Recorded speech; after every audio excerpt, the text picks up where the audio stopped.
you know, they can intermingle. This is not a numbers game. I read a stupid amount of books. In this video, I'm going to be telling you about my 2023 reading plans. I don't have any numbers in mind. This is not a numbers game.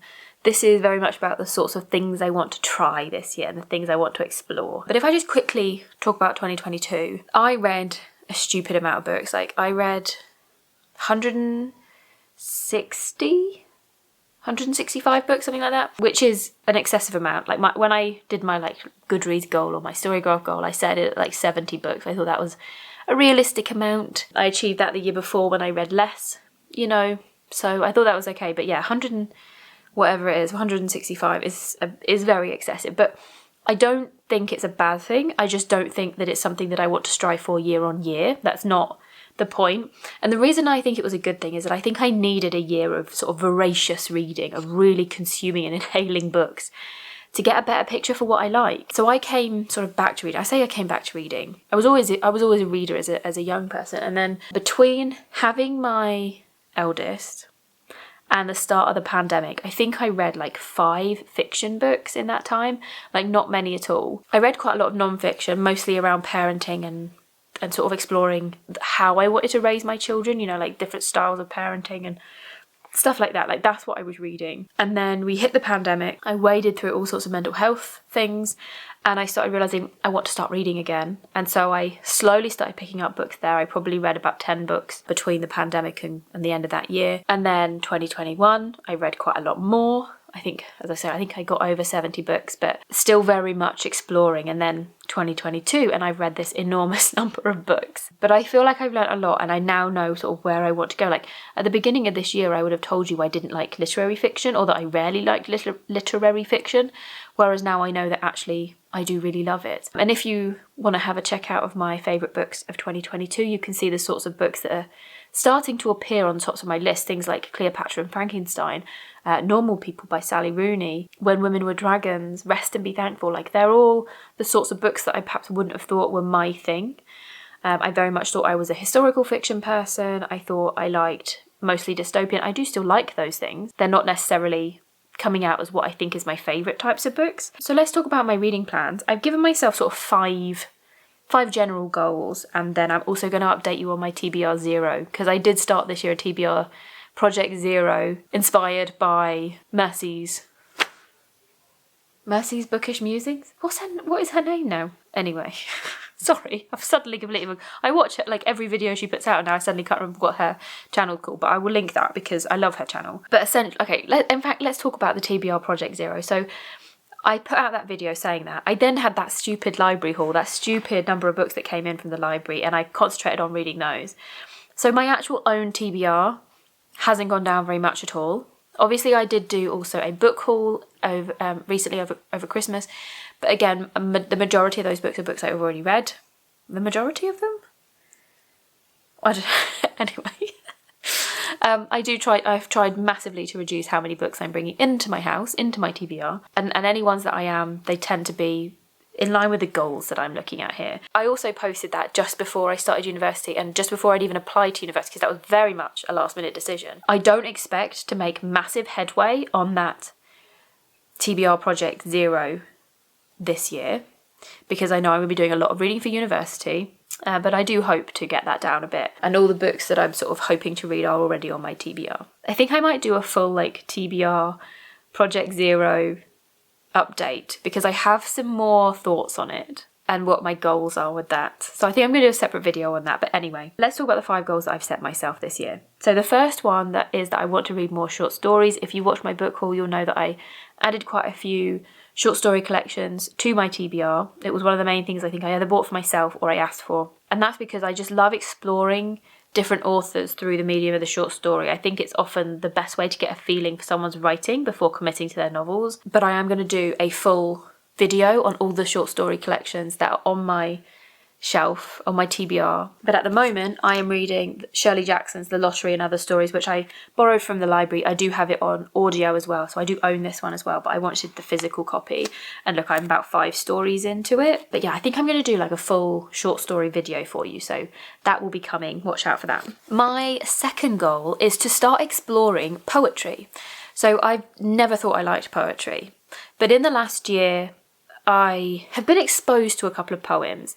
It's come about relatively organically, like someone has just sort of shown me a poem and I thought, oh, I really like that, or I've seen a poem written somewhere in amongst, say, a book that I was reading, and I realised how much I liked it. Then tried reading sort of collections of poems, and I often find I'll like one poem in about 20, and so it doesn't really work for me. But what I thought I might do to tease this out a bit more, to really start to look at this, is, again, if you watch my book haul over Christmas, I got The Cambridge Guide to Reading Poetry by Andrew Hodgson, so I'm going to read this, but I've also got myself a beautiful notebook. I decided to treat myself to a pretty notebook. This one not only has a beautiful covers, it has beautiful insides. But what I'd like to do on each of the pages is to, when I find a poem that I like, to write it on one side, and then to start looking at my thoughts on that poem, why I might like it, what it is, you know, the rhythms and things, using this for prompts and using this to help guide my thoughts.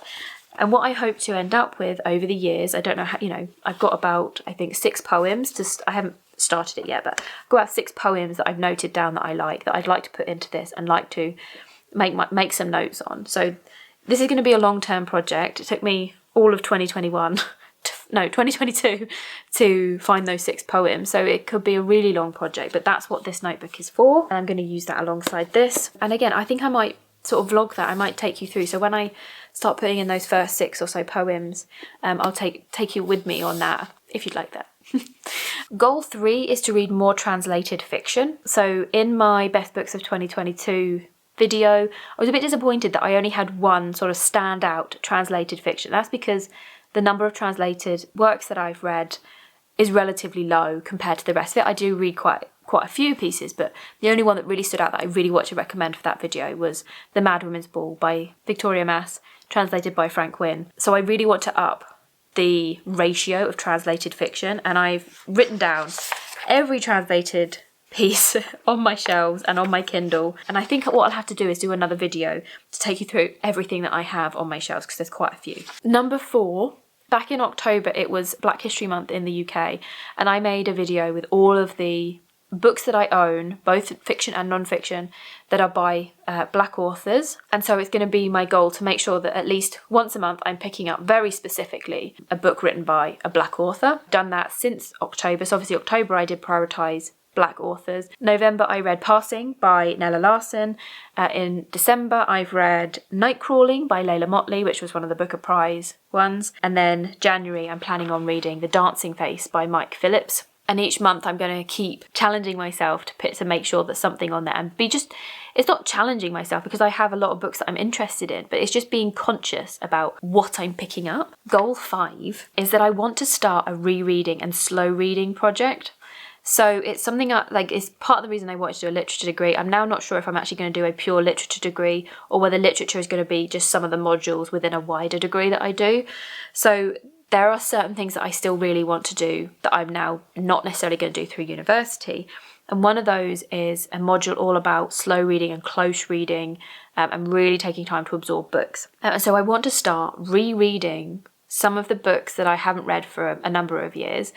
I've made myself a list, and I'm going to take you through the ones that I'm considering for this year. I'm not going to go, the point is to go slowly, so I'm not going to go fast through this. It will be a maximum of 1 reread per month, one of these books. I've ordered myself a nice pretty notebook similar to my poetry one, which I'm just waiting for it to arrive. I'm going to start by rereading any books that were favourites or that I think could make a good reread from before 2021. So it has to have sort of been read at least 2 years ago to be on this year's reread consideration. I have already chosen the book for January. Each month I'm going to plan on doing a vlog for the book that I'm rereading with all of my thoughts as I make the notes in my notebook, as I come up with things that I think I want to say or that I feel about the books. But we're going to go through the pile that I have next to me. The first one I have here is one that I studied at school, and I hated it when I studied it at school, and that is Far From the Madding Crowd by Thomas Hardy. And when I was chatting to my best friend Eve about the books we studied at school and my feelings on learning English literature at GCSE, I was saying how much I hated learning this book.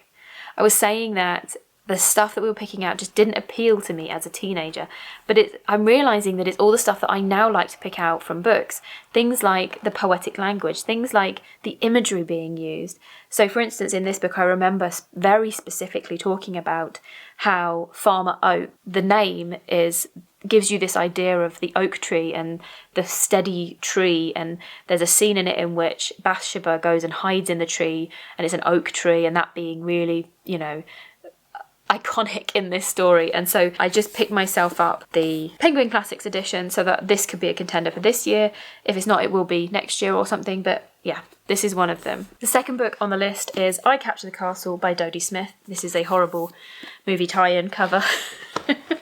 But this is actually another classic that is one of the only books, I think it's the only book I've ever reread. I think I've read it 3 times. And I've watched the film. I think I've watched the film twice, reread it multiple times, and I think it's just one of the loveliest books, but I haven't read it for at least 5 years. 6 years, maybe 7 years I haven't read it. So I'm quite looking forward to rereading this. Dodie Smith is the author of 101 Dalmatians, which I didn't know was a book. I thought that was just a Disney creation, but yeah. So yeah, this one is actually going to be my January book to reread because, as I say, it's the only book I've ever actually reread before. So I wanted to sort of ease myself into this whole project and with a book that I know I'm going to love, or I think I'm going to love. Maybe my opinion is going to have changed. Maybe I'm going to now discover that it's really racist. I don't know. But this is going to be the January reread. The next one I don't actually own, but if I come across a copy of it, it's going to go onto this list, and that is The Stranger by Albert Camus. I read this when I was doing my French A-level, so I read it in French. I also had the British translation. Again, I think because I was studying it and I wasn't really interested in English literature at the time, I didn't like it that much. But now when I hear it being spoken about, it sounds exactly like the sort of book that I would love. So I would like to get my hand on another copy because I got rid of mine thinking I will never read this again because I hated it. The next one we have is Her Fearful Symmetry by Audrey Niffenegger. I have read this, obviously, it's on my reread list, but I don't really remember much about it. I know it's supposed to be very gothic. I know it's about some twins. I know their aunt dies and they sort of inherit something, but I really can't remember much about it. So this is a bit of a random one on this because I can't remember, but I'm keen to give it another go, especially with this sort of idea of it being gothic, maybe a little bit paranormal, I don't know. Yeah, so this one could be a contender for this year. Okay, the next one I'm really unsure about, and that is The Hunger Games by Suzanne Collins. The reason this is on here, the reason I still own this, is because this is one of those books that reminded me why I love reading. So I read this in 2011 when I was working at Stansted Airport. I was doing shift work, and so there'd be long periods of time when there might be no flights going through, so I'd have some time to read. And I read the whole series like that. I read the whole series doing shift work. Oh, look at that. I think my bookmark might have just fallen out of it. But yeah, this is one of those books that I just remember flying through, loving it. It was that sort of dystopia thing that I loved. I'm not sure about it now because it's YA, and I'm now a bit sort of sceptical about whether I'd enjoy it now. Should I just leave it in the past? But then I did read some reviews recently about it where they were saying about how many sort of Greek myth references there are in this that I don't remember. You know, all these things that I wouldn't have got on that first read, all the things that I would never have occurred to me to look for in 2011. So this is another one that's on there. The Perks of Being a Wallflower by Stephen Chbosky. I genuinely don't even remember when I read this. It's been on my shelf for a long time. I have definitely read it, but I can't remember when. Was I a teenager? Had I left school yet? I don't know. I know that it centres, or at least I think it centres, an autistic person. I can't remember. I'm pretty certain it centres an autistic person. So yeah, this is another contender. I don't really have much to tell you about it because I can't remember reading it, but I know I have read it. Crime and Punishment by Fyodor Dostoevsky. And this, I think, is a surprising one for me on this list because I read this, again, I think this was 2011. I remember reading it commuting on the bus to the airport to work. So pretty early on for my reading tastes, really. And yet, even though it's a Russian classic that perhaps I wouldn't have expected to like, I remember really enjoying this. I know the basic plot. I think that's the whole point. I want to remember a basic plot line for the books. Or I want to remember like a small thing about the book that I've read, but not remember too much detail. I want to come into this relatively fresh eyes, and that's why I'm picking all books that I've read more than 2 years ago. I think this is quite a possible one for this year because I'm really intrigued to read this again. Now we have another one of those books that really opened my eyes to reading again. It's one of those turning points in my reading history, and that's The Handmaid's Tale by Margaret Atwood.